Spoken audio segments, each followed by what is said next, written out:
വാദിയതിൽക്ക ഹസീൻ മൻസർ. ഈ മലമുകളിലൊക്കെ ഈ താഴ്വരകളൊക്കെ മഞ്ഞു പെയ്യുന്നതോടുകൂടെ കശ്മീരിൽ അവർക്കൊരു സമാധാനം വരുന്നു. ഞാൻ തൃശ്ശൂരിൽ ഇങ്ങനെ ആ. ഒരാവശ്യത്തിന് പോയിട്ട് അടുത്തൊരു മാർക്കറ്റിൽ ഇങ്ങനെ നിൽക്കുന്ന സമയത്ത് ഒരാൾ എൻ്റെ അടുത്ത് വന്നിട്ട് പറഞ്ഞു, നമസ്കാരം ഉസ്താദ്, നിങ്ങൾ എന്നെ ഒരു കശ്മീരി കല്യാണത്തിന് കൊണ്ടുപോകണം ആ. എന്ന് പറയുമ്പോൾ ഞാൻ അത് വാസ്വാൻ കഴിക്കാൻ വേണ്ടി. വാസുവാൻ കഴിക്കാൻ വേണ്ടിയിട്ട്. നമ്മളെ നാട്ടിലെ ഓണസദ്യ പോലെയാണ് കശ്മീരിലെ വാസുവാൻ എന്ന് പറയുന്നത്. കശ്മീരിലെ കാശ്മീരി വാസുവാനുകൾ അതിൻ്റെ പൂർണ്ണാർത്ഥത്തിൽ വിളമ്പുന്നത് കല്യാണ വീടുകളിലാണ്. അത് അവരുടെ സാമ്പത്തികമായ ഒരു ഏറ്റക്കുറച്ചിലിനനുസരിച്ച് അതിലെ വിഭവങ്ങൾ കുറയും. ഏറെയും കുറഞ്ഞു വരും. പക്ഷെ അത്യാവശ്യം സമ്പത്തുള്ള ഒരാളുടെ കല്യാണമാണെങ്കിൽ തീർച്ചയായിട്ടും അതിൽ 36 തരം വിഭവങ്ങൾ ഉണ്ടാകും. അതിൽ 30 മട്ടനാണ് എന്നതാണ് ഫുൾ സെറ്റ്. Full set. ഈ തണുപ്പ് കാലത്തേക്ക് ആവശ്യമായ കുറെ വിറകുകൾ ഈ കാലയളവിൽ സൂക്ഷിച്ചു വെക്കും. അത് അവരുടെ മുറിക്കുള്ളിൽ ഒരു അടുപ്പിൽ ഇതിങ്ങനെ കത്തിച്ചുകൊണ്ടേയിരിക്കും. അതിൻ്റെ പുക പുറത്തേക്ക് ഇങ്ങനെ പോകും. ആ ഒരു ചൂട്, ഒരു ഇളം ചൂട് ഇങ്ങനെ അതിനുള്ളിൽ ഇങ്ങനെ തങ്ങി നിൽക്കുമ്പോൾ അതൊരു സുഖകരമായൊരു ചൂടായിരിക്കും. അങ്ങനെ ഒരു 3 മാസം ജീവിക്കുന്ന മനുഷ്യരെ ഞാൻ നേരിട്ട് അനുഭവിക്കാൻ, കാണാനും സാധിച്ചിട്ടുണ്ട്. പശ്മിന രൂപപ്പെടുന്നത് ലഡാക്കിലെ -40 ഡിഗ്രി താപനിലയിൽ ജീവിക്കുന്ന -40 താപനിലയിൽ ജീവിക്കുന്ന ചാങ്താങ്ങി ആടുകളുടെ രോമങ്ങളിൽ നിന്നാണ്. ഒരു കവിതയുണ്ട്, യെ കോഹെ ബുലന്ദ് യെ ബറഫ് കി ചാദർ യെ വാദിയതിൽക്ക ഹസീൻ മൻസർ. അതൊരു ദീർഘമായ കവിതയാണ്. അതിൽ പറയുന്നത് ഈ മലമുകളിലൊക്കെ ഈ താഴ്വരകളൊക്കെ മഞ്ഞു പെയ്യുന്നതോടുകൂടെ കശ്മീരിൽ അവർക്കൊരു സമാധാനം വരുന്നു എന്നാണ് ആ കവിത പറഞ്ഞു വെക്കുന്നത്. ഒരു ദീർഘമായ കവിതയാണ്. ആതിഥ്യ മര്യാദ നമ്മൾ ആരിൽ നിന്ന് പഠിക്കണമെന്ന് ചോദിച്ചാൽ ഞാൻ കശ്മീരികളിൽ നിന്ന് എന്ന് എനിക്ക് നിസ്സംശയം പറയാൻ പറ്റും. കാരണം അങ്ങനെ മനുഷ്യനെ സ്നേഹിക്കാനും ആദരിക്കാനും അതുപോലെ സ്വീകരിക്കാനും സാധിക്കുന്നത് കശ്മീരികൾക്കാണ് എന്നാണ് എനിക്ക് ഫീൽ ചെയ്തിട്ടുള്ളത്.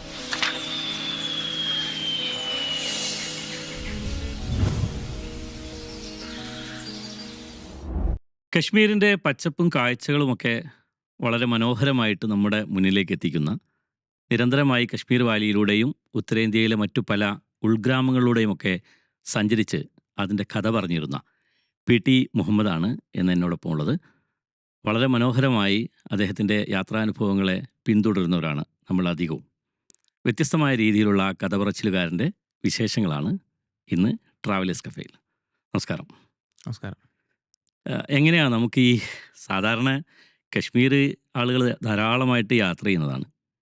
കശ്മീരിൽ എന്നല്ല, ഏത് സ്ഥലത്ത് പോയാലും നമുക്ക് ചില ടൂറിസ്റ്റ് ഡെസ്റ്റിനേഷൻസ് ഉണ്ട്.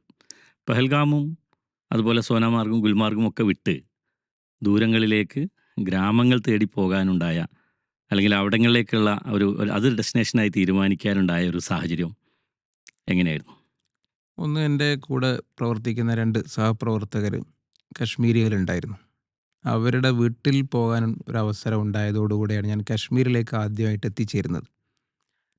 അപ്പോൾ ഞാൻ മുമ്പ് ഒരു തവണ ഇത്തരം ടൂറിസ്റ്റ് ഡെസ്റ്റിനേഷനിലൂടെയൊക്കെ യാത്ര ചെയ്തിട്ടുണ്ടെങ്കിലും അതിൽ നിന്നൊക്കെ ഒരു വ്യത്യസ്തമായ ഒരു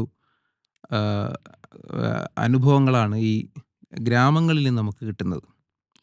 ശരിക്ക് ഇന്ത്യയുടെ ആത്മാവ് കുടികൊള്ളുന്നത് ഗ്രാമങ്ങളിലാണ് എന്ന് മഹാത്മാഗാന്ധി പറഞ്ഞതിൻ്റെ അതേപോലെ നമുക്ക് ഈ ഗ്രാമങ്ങളിൽ നിന്ന് അവരുടെ ജീവിതം, അവരുടെ സംസ്കാരം, ഭക്ഷണം, അവരുടെ ജീവിതത്തെ യഥാർത്ഥത്തിൽ അനുഭവിക്കാനാവുക എന്നത് എനിക്ക് ഈ ഗ്രാമങ്ങളിൽ നിന്ന് കിട്ടിത്തുടങ്ങിയതോടുകൂടെയാണ് ഞാൻ ഗ്രാമങ്ങളിലൂടെ യാത്ര ചെയ്യാൻ ആരംഭിച്ചത്.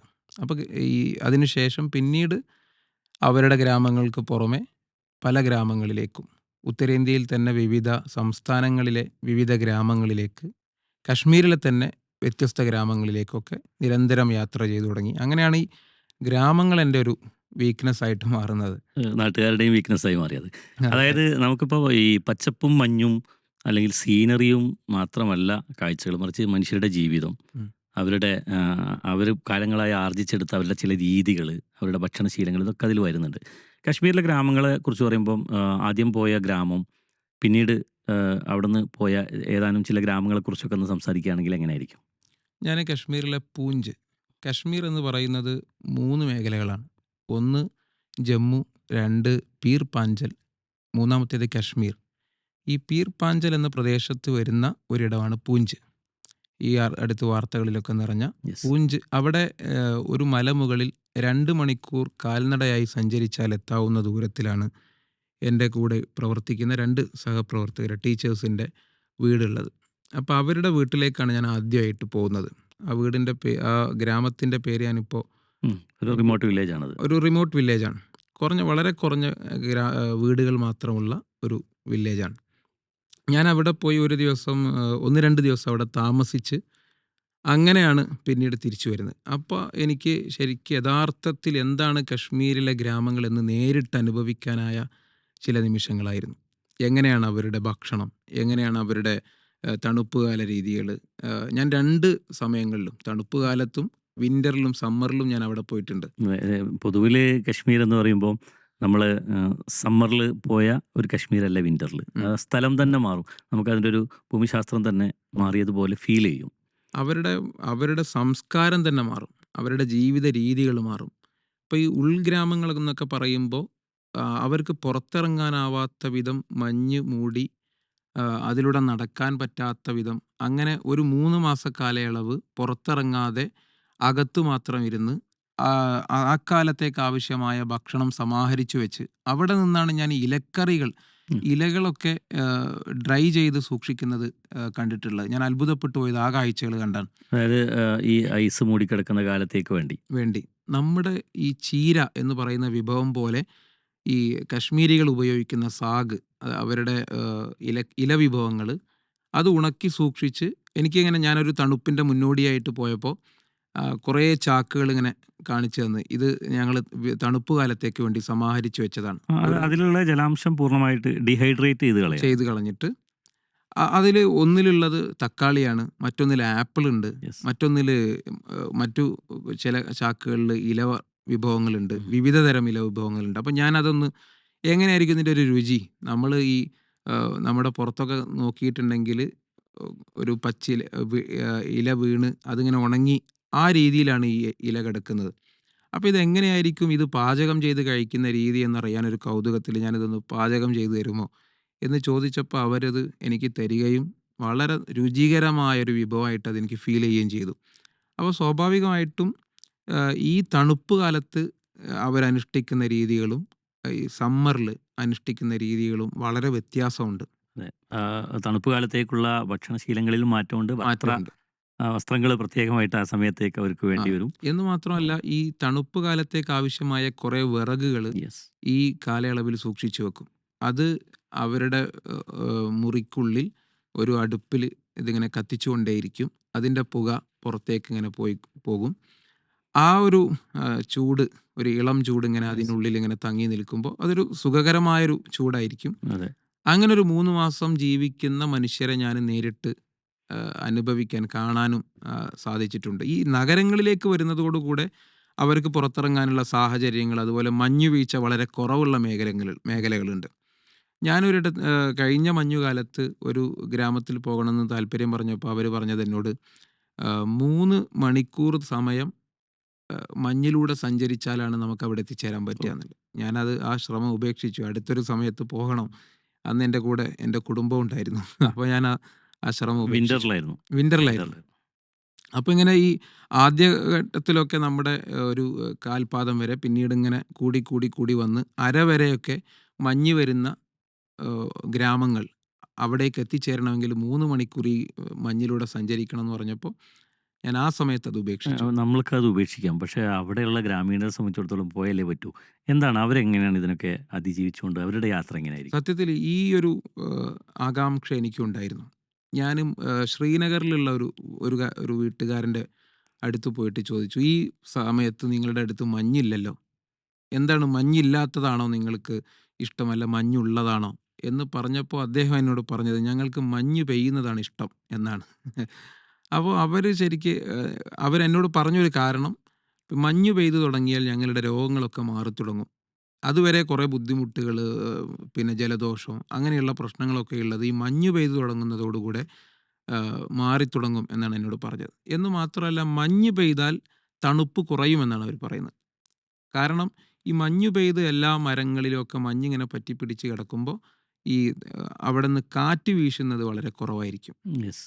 അപ്പോൾ ഈ തണുപ്പും കാറ്റുമുള്ള ഒരു പ്രതിസന്ധി നമുക്ക് അങ്ങനെ ഇല്ലാതെ വരുമ്പോൾ തണുപ്പ് കുറയുന്നതായിട്ട് നമുക്ക് ഫീൽ ചെയ്യുന്നു എന്നാണ് അവർ പറയുന്നത്. അവരുടെ മാത്രമല്ല അതിന് മഞ്ഞുകാലം ആകുമ്പോഴേക്കും അവർ ഒരു നെരിപ്പോട് കയ്യിൽ പിടിച്ച് നടക്കുന്നു. അതുപോലെ വസ്ത്രങ്ങൾ അതിനനുസരിച്ചുള്ള പ്രത്യേക വസ്ത്രം. അതെ അതെ. ഒരു കവിതയുണ്ട്, എ കോഹെ ബുലന്ദ് എ ബറഫ് കി ചാദർ എ വാദി എ ദിൽകഷ് എ ഹസീൻ മൻസർ. അതൊരു ദീർഘമായ കവിതയാണ്.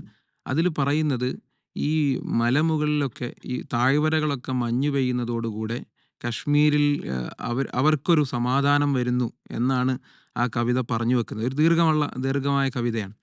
ഇപ്പം നിങ്ങൾ പറഞ്ഞത് ഒരു നെരിപ്പോട് കയ്യിലേന്തി അങ്ങനെ നടക്കുന്ന ഒരു രസകരമായ കാഴ്ചയാണത്. ഒന്ന് അവരുടെ ഈ പിന്നെ ഒരു തണുപ്പുകാല വസ്ത്രമുണ്ട്, ഫെറൻ. ഈ ഫെറൻ എന്ന് പറയുന്നത് ഒരു കട്ടി വസ്ത്രമാണ്. കട്ടിയുള്ള ഒരു പുതപ്പ് പോലെ നമുക്ക് ഫീൽ ചെയ്യുന്ന വസ്ത്രമാണ്. അതിനകത്ത് കയറിയാൽ തന്നെ നല്ലൊരു ചൂട്, ഒരു സുഖമുള്ള ചൂട് നമുക്കിതിന് അനുഭവപ്പെടും. അപ്പോൾ അതിനുള്ളിൽ ഈ കൈ ഇതിലൂടെ അകത്തേക്കിട്ട് അതിനകത്ത് ഇതിന് പറയുന്ന പേര് കാങ്കടി എന്നാണ്. അതിൽ കുറഞ്ഞ കനലുകളൊക്കെ വെച്ചാൽ നമുക്ക് ശരീരത്തിനകത്തേക്കൊരു ഇളം ചൂടിങ്ങനെ എപ്പോഴും കിട്ടിക്കൊണ്ടിരിക്കും. അത് അവരുടെ ഒരു ജീവിതശൈലിയാണ്. താഷ്തിനാർ എന്നാണ് അതിന് പറയാറുള്ളത്. താഷ്തിനാർ എന്ന പ്രയോഗം 2 രീതിയിൽ പറയാറുണ്ട്. താഷ്ത് എന്ന പദത്തിൻ്റെ അർത്ഥം ബൗൾ, ഒരു പിഞ്ഞാണം എന്നൊക്കെയാണ്. നാർ എന്ന് പറഞ്ഞാൽ തീ. അപ്പോൾ ഒരു അഗ്നി പിഞ്ഞാണം എന്നൊക്കെ പറയുന്ന ഇതാണ് പിന്നീട് കാങ്കടി എന്ന പേരിലേക്ക് വന്നത് എന്നാണ് ചരിത്രം പറയുന്നത്. ഈ ഫെറനും കാങ്കടിയും താങ്കളുടെ വീഡിയോ വളരെ ശ്രദ്ധേയമായ വീഡിയോകളിലൊന്നാണ്. ആളുകൾ ഒരുപാട് കൗതുകം ജനിപ്പിച്ച ഒരു വീഡിയോ ആയിരിക്കും പക്ഷേ. ഇതേപോലെ തന്നെ നമുക്കിപ്പോൾ ഈ ഗ്രാമങ്ങളിൽ എത്തുമ്പം അവിടെയുള്ള മനുഷ്യരുടെ ഒരു നമ്മളെ അവർ വെൽക്കം ചെയ്യുന്ന രീതി, അതുപോലെ തന്നെ കശ്മീരികളുടെ പൊതുവായ ഒരു ഹൃദ്യമായ ആതിഥ്യം അവർ എപ്പോഴും അവരുടെ ഭാഗത്തുണ്ടാവാറുണ്ട്. നമ്മളതിനെ കശ്മീരിയത്ത് എന്ന് പറയും. എങ്ങനെയാണ് അവരുടെ ഒരു നമ്മളെ സ്വീകരിക്കുന്ന അല്ലെങ്കിൽ നമ്മളെ വെൽക്കം ചെയ്യുന്ന അവരുടെ ഒരു മനസ്സ് എങ്ങനെയാണ് അതിനെ കാണുന്നത്? ആതിഥ്യ മര്യാദ നമ്മൾ ആരിൽ നിന്ന് പഠിക്കണമെന്ന് ചോദിച്ചാൽ ഞാൻ കശ്മീരികളിൽ നിന്ന് എന്ന് എനിക്ക് നിസ്സംശയം പറയാൻ പറ്റും. കാരണം അങ്ങനെ മനുഷ്യനെ സ്നേഹിക്കാനും ആദരിക്കാനും അതുപോലെ സ്വീകരിക്കാനും സാധിക്കുന്നത് കശ്മീരികൾക്കാണ് എന്നാണ് എനിക്ക് ഫീൽ ചെയ്തിട്ടുള്ളത്. കാരണം ഈ ഗ്രാമങ്ങളിലൊക്കെ പോകുമ്പോൾ ഞാനൊരു എൻ്റെ സുഹൃത്തിൻ്റെ ഒരു ഗ്രാമത്തിൽ പോയി അവിടെ 2-3 ദിവസം തമ്പടിച്ച് അവിടുത്തെ വിശേഷങ്ങളൊക്കെ കണ്ട് ആ ഗ്രാമത്തിലെ പല വീടുകളിലും കയറി ഇറങ്ങി മെല്ലെ കുറഞ്ഞ വീഡിയോകളൊക്കെ പകർത്തിയിട്ട് 2-3 ദിവസം കഴിഞ്ഞ് പുറത്തു പോയപ്പോൾ എന്നെ വിളിക്കുന്നു, ഈ സുഹൃത്ത് എന്നെ വിളിച്ചിട്ട് പറയുന്നു, ഇവിടുത്തെ എല്ലാവരും എന്നോട് പരാതി പറയുകയാണ്, നിങ്ങളെ എൻ്റെ വീട്ടിലേക്ക് കൊണ്ടുവന്നില്ലല്ലോ, സ്വീകരിക്കാൻ പറ്റില്ല, നിങ്ങൾ എൻ്റെ വീട്ടിലൊന്ന് കയറിപ്പോവുക മാത്രമാണ് ചെയ്തത്, ഒരു ചായ കുടിച്ചില്ലല്ലോ. അങ്ങനെ പരാതിപ്പെടുന്ന മനുഷ്യരെന്ന് പറയുമ്പോൾ അവരുടെ ഒരു ഹൃദയ വിശാലത എത്രത്തോളം ഉണ്ടായിരിക്കും. അതൊരു ആതിഥ്യ മര്യാദ സത്യത്തിൽ ഈ ഗ്രാമങ്ങളിൽ നിന്ന്, കശ്മീരിൽ മാത്രമല്ല, കശ്മീരിൽ ഞാൻ പ്രത്യേകിച്ച് പറയുന്നത് അത് അത്രമേൽ എനിക്ക് അനുഭവിക്കാനായതുകൊണ്ടാണ്. ഗ്രാമങ്ങളിൽ നിന്ന് നമുക്ക് നേരിട്ട് അനുഭവിക്കാനാകും. ഈ കശ്മീരികളുടെ ജീവിതത്തിൽ ഒരു സൂഫി പാരമ്പര്യം നമുക്ക് കാണാൻ പറ്റും. പി ടി എന്നെ പലപ്പോഴും അമീർ ഖുസ്രുവിൻ്റെയും അതുപോലെ തന്നെ മിർസ ഗാലിബിൻ്റെയും ഒക്കെ വരികൾ ഈ ചില വീഡിയോകളിലൊക്കെ ഇങ്ങനെ എടുത്ത് പറയുന്നതാണ്. കശ്മീരികളുടെ ഈ ജീവിതം അല്ലെങ്കിൽ അവരുടെ ഈ ഒരു ശൈലി, ഹൃദ്യമായ അവരുടെ ഒരു പെരുമാറ്റ രീതികളൊക്കെ രൂപപ്പെട്ടതിൻ്റെ പിന്നിലുള്ളൊരു സൂഫി പാരമ്പര്യം അങ്ങനെ എന്തെങ്കിലും ഉണ്ടോ? സത്യത്തിൽ 1372 മീർ സയ്യിദ് അലി ഹംദാനി എന്ന് പറയുന്ന ഒരു മുസ്ലിം പണ്ഡിതൻ കശ്മീരിലേക്ക് എത്തിച്ചേരുന്നത്. അദ്ദേഹം വരുന്നത് അദ്ദേഹത്തിൻ്റെ 700-ൽ പരം അനുയായികളുമൊത്താണ് എന്നാണ് ചരിത്രം. അദ്ദേഹമാണ് കുറേ കാര്യങ്ങൾ, ആർട്ട്, അതുപോലെ അവരുടെ സംസ്കാരം, കൾച്ചറും ആർട്ടും അങ്ങനെയൊക്കെയായി നിരവധി കാര്യങ്ങൾ കശ്മീരികൾക്ക് പരിചയപ്പെടുത്തിയത് എന്നാണ് ചരിത്രം പറയുന്നത്. അതിൽപ്പെട്ട ഒന്നാണ് കശ്മീരിലെ പശ്മിന. പഷ്ം എന്ന വാക്കിൻ്റെ അർത്ഥം സോഫ്റ്റ് ഗോൾഡ്, മൃദുവായ സ്വർണം എന്നാണ് അർത്ഥം. പക്ഷെ ഇങ്ങനെ ഒരു സാധ്യത കശ്മീരിൽ നിന്ന് കണ്ടെത്തിയത് ഈ സൂഫി പണ്ഡിതൻ്റെ അനുയായികളിൽപ്പെട്ട ഒരാളാണ് എന്നാണ് ചരിത്രം. അതായത് ഒരു പെർഷ്യൻ ടച്ച് ഉണ്ട് അതിന്. തീർച്ചയായിട്ടും ഉണ്ട്. അപ്പോൾ ഈ പഷ്മിന എന്ന് പറയുന്നത് കശ്മീരിലെ ഈ അത്യാഡംബര ഷോളിനൊരു വലിയ കഥ പറയാനുണ്ട്. ഇതിനെക്കുറിച്ച് തന്നെ സാധാരണ പഷ്മിനയെക്കുറിച്ച് തന്നെ ധാരാളമായിട്ട് സംസാരിക്കുന്ന ഒരു വീഡിയോ ഉണ്ടായിട്ടുണ്ട്. അതിന്റെ പിന്നിലുള്ള ഒരു മെഹനത്ത്, അധ്വാനം, അതോടൊപ്പം തന്നെ അതിലൊരു ആർട്ടിസ്റ്റിക് വാല്യൂ, ഇതെല്ലാം കണക്ക് കൂട്ടുമ്പം പശ്മിനയുടെ വില പോലും നമുക്ക് അവർ പറയുന്ന വലിയ വില ഒന്നുമല്ല എന്ന് ഒന്നുമല്ല തോന്നിപ്പോകും. എന്ന് നമുക്ക് മനസ്സിലാവും. എങ്ങനെയാണ് ഈ പശ്മിന രൂപപ്പെടുന്നത്? പഷ്മിന രൂപപ്പെടുന്നത് ലഡാക്കിലെ -40 ഡിഗ്രി താപനിലയിൽ ജീവിക്കുന്ന -40. -40 താപനിലയിൽ ജീവിക്കുന്ന ചാങ്താങ്ങി ആടുകളുടെ രോമങ്ങളിൽ നിന്നാണ്. പക്ഷേ അതവരുടെ സ്വാഭാവിക രോമങ്ങളല്ല. അവർക്ക് ഈ വിൻ്റർ തണുപ്പ് കാലത്ത് ഒരു പുതിയ രോമം അവരുടെ ശരീരത്തിൽ സ്വാഭാവികമായി രൂപപ്പെടും. നമുക്കിപ്പോൾ ഒരു തണുപ്പ് കാലത്ത് ഒരു ജാക്കറ്റ് ധരിക്കാൻ ആവശ്യമുള്ളതുപോലെ ഈ ആടുകൾ ചാങ്താങ്ങി ആടുകളുടെ ശരീരത്തിൽ പുതിയ രോമങ്ങൾ രൂപപ്പെട്ടു വരും. എന്ന് മാത്രമല്ല, തണുപ്പിൻ്റെ കാഠിന്യം കൂടുന്നതിനനുസരിച്ച് നമുക്ക് ജാക്കറ്റ് മാറേണ്ടി വരുന്നത് പോലെ അവരുടെ ഈ തണുപ്പ് രോമക്കുപ്പായം. കൂടുന്നതിനനുസരിച്ച് രോമം കൂടുതൽ ഇങ്ങനെ വികസിച്ചു കൊണ്ടിരിക്കും. യെസ്. അപ്പോൾ ഈ ചാങ്താങ്ങി ആടുകളുടെ കർഷകർ, ആട്ടിടയന്മാർ ആ ആടുകളുമായിട്ട് കൂടുതൽ തണുപ്പുള്ള പ്രദേശങ്ങളിലേക്ക്, മലമുകളിലേക്ക് ഇങ്ങനെ അക്കാലത്ത് സഞ്ചരിച്ചു കൊണ്ടിരിക്കും. ഓ. അപ്പോൾ ഇതിന് പുതിയ രോമങ്ങൾ ഇങ്ങനെ വന്നുകൊണ്ടേയിരിക്കും. തണുപ്പ് കാലം അവസാനിക്കുന്നതോടെ അവർ മലയിറങ്ങി തുടങ്ങും. മലയിറങ്ങി വരുമ്പോൾ തണുപ്പ് കാലം അവസാനിക്കുമ്പോൾ നമുക്ക് ജാക്കറ്റ് ആവശ്യമില്ലാത്തതുപോലെ ഇവർക്ക് ഈ പുതിയ രോമങ്ങൾ ആവശ്യമില്ലാതെ വരും. യെസ്. ഓക്കെ. ആ സമയത്ത് ഇതിങ്ങനെ മെല്ലെ പൊഴിച്ചിടാനുള്ള ഒരു ടെൻഡൻസി അവരിൽ കാണുന്ന സമയം അതിങ്ങനെ മെല്ലെ ചീകിയെടുത്താണ് ഈ പശ്മിനക്ക് ആവശ്യമായ ഈ വൂളൻ രോമം ആ. ശേഖരിക്കുന്നത്. ഓ. സാധാരണ ഈ ചെമ്മരിയാടുകളുടെ രോമം ശേഖരിക്കുന്നത് കത്രിച്ചുകൊണ്ടാണ്. പക്ഷേ ഈ ചാങ്താങ്ങി ആടുകളിൽ നിന്ന് അവരുടെ സ്വാഭാവിക രോമം ഈ പശ്മിനയുമായി കലരാതിരിക്കാൻ വേണ്ടിയിട്ട് ഇതിങ്ങനെ ഒരു ചീർപ്പ് വെച്ച് ഇങ്ങനെ ചീകിയെടുക്കുകയാണ് ചെയ്യുക. അപ്പോൾ തന്നെ ഇത് പൊഴിച്ചിടാനുള്ള ഒരു ടെൻഡൻസി പറഞ്ഞു വരും. അത് ഉപയോഗിച്ചാണ് കശ്മീരിലെ ഇത്രയും വിലപിടിപ്പുള്ള പശ്മിന ഷാളുകൾ അതായത് അത് നമുക്ക് കൃത്രിമമായിട്ട് ഉണ്ടാക്കിയെടുക്കാൻ പറ്റുന്ന ഒരിക്കലും സാധ്യമല്ല. വളരെ നാച്ചുറൽ ആയിട്ട് തന്നെ കിട്ടണം. ഇത് ഈ ഒരു ആർട്ട്, ഇങ്ങനെ ഒരു സംവിധാനം ഇവിടെ ഉണ്ട്. ഇതിനൊരു സാധ്യത കാണുന്നത് ഈ മുസ്ലിം പണ്ഡിതന്റെ ശിഷ്യഗണങ്ങളിൽപ്പെട്ട ഒരാളാണ്. അതാണ് ആ പാരമ്പര്യത്തിനാണ് ചരിത്രം. പിന്നെ അതിൽ ആർട്ടിസ്റ്റിക് വർക്കുകൾ വരുന്നു. അതായത് വളരെ മനോഹരമായ എന്താ പറയാ, കാലിഗ്രഫി നെയ്ത്ത് ജോലി. ഇത് നെയ്ത്ത് ജോലിയിലേക്കാണ് പിന്നീട് വരുന്നത്.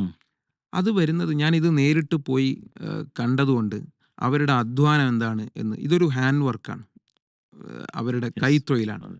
ഈ തണുപ്പ് കാലത്തൊക്കെ ഒരു മറ്റെവിടെയും പോകാൻ പറ്റാത്ത വിധം തളച്ചിടപ്പെടുമ്പോൾ അവരെല്ലാവരും ഈ നെയ്ത്ത് ജോലിയിലേക്ക് തിരിയും.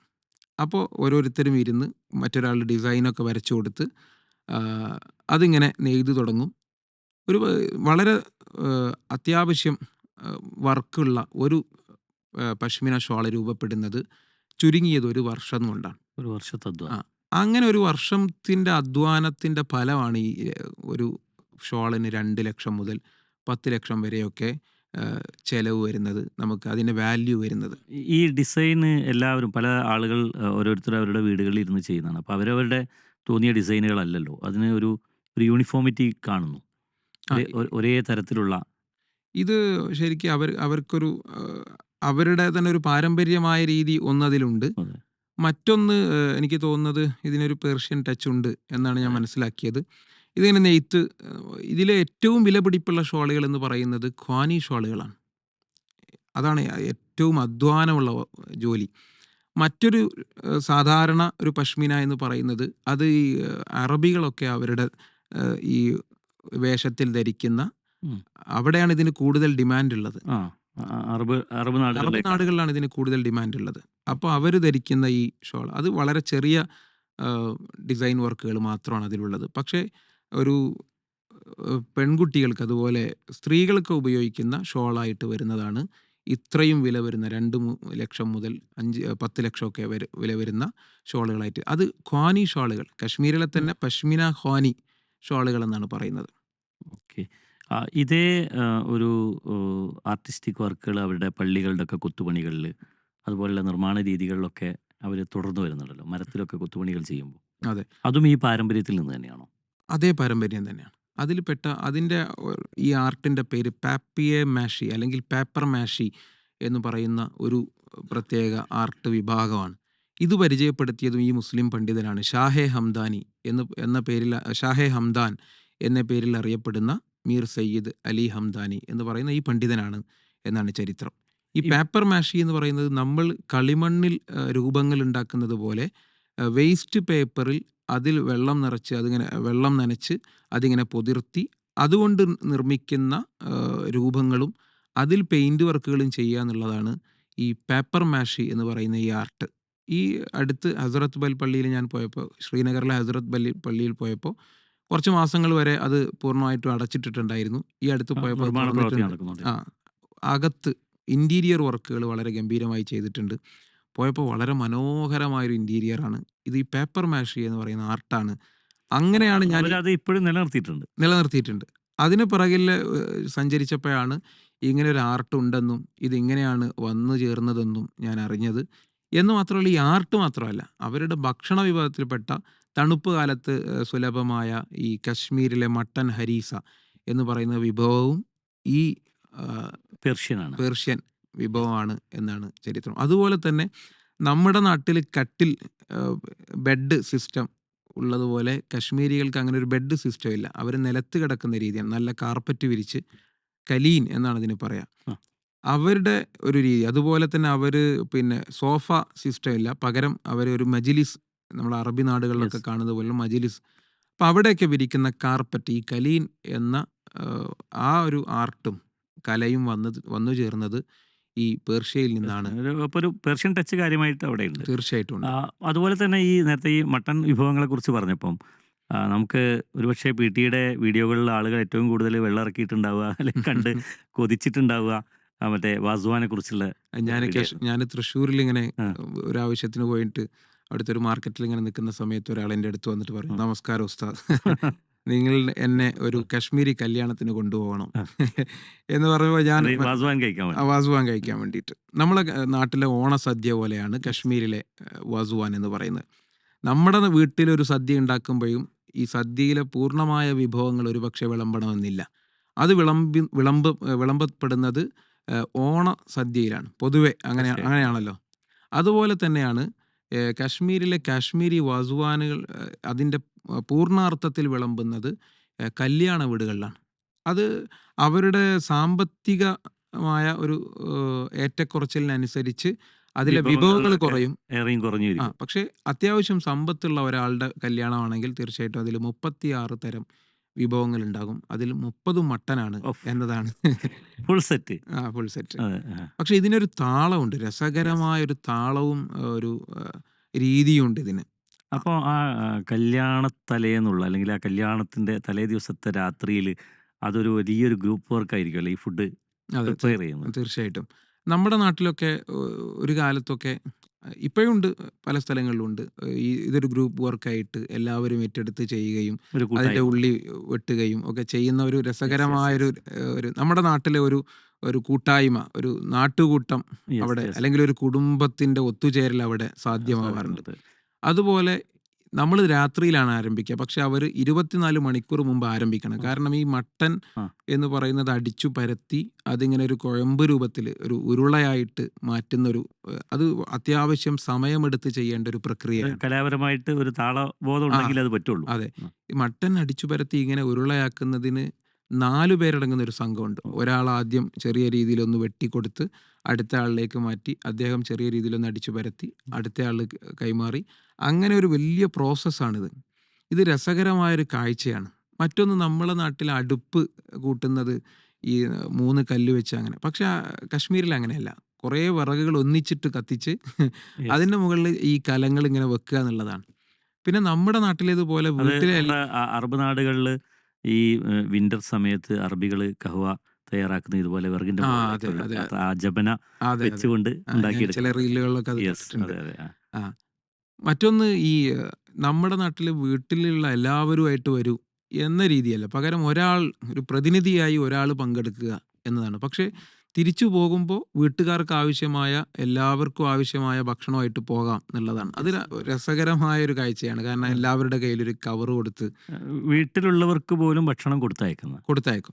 അപ്പോൾ 36 തരം വിഭവങ്ങൾ എന്ന് പറയുമ്പോൾ നമ്മൾക്ക് ഇപ്പോൾ വലിയൊരു സന്തോഷമൊക്കെ ഉണ്ടാവും. പക്ഷെ അത് ഒരാൾക്കും കഴിക്കാൻ സാധിക്കില്ല. പകരം അതുള്ളത് ഓരോരുത്തർക്കും ആവശ്യമായത് കഴിച്ച് ബാക്കിയുള്ളത് അവർ തന്നെ ഒരു കവർ തരും. ആ കവറിലേക്ക് ഇങ്ങനെ മാറ്റി വെച്ച് അത് നമ്മുടെ വീട്ടിലേക്ക് കൊണ്ടുപോകാം. ഞാനത് ആ വീഡിയോയിൽ അവസാനം പറയുന്നത്, എൻ്റെ വയറും നിറഞ്ഞു, മനസ്സും നിറഞ്ഞു, കവറും നിറഞ്ഞു. ചൂടുള്ള കവറും നിറഞ്ഞു.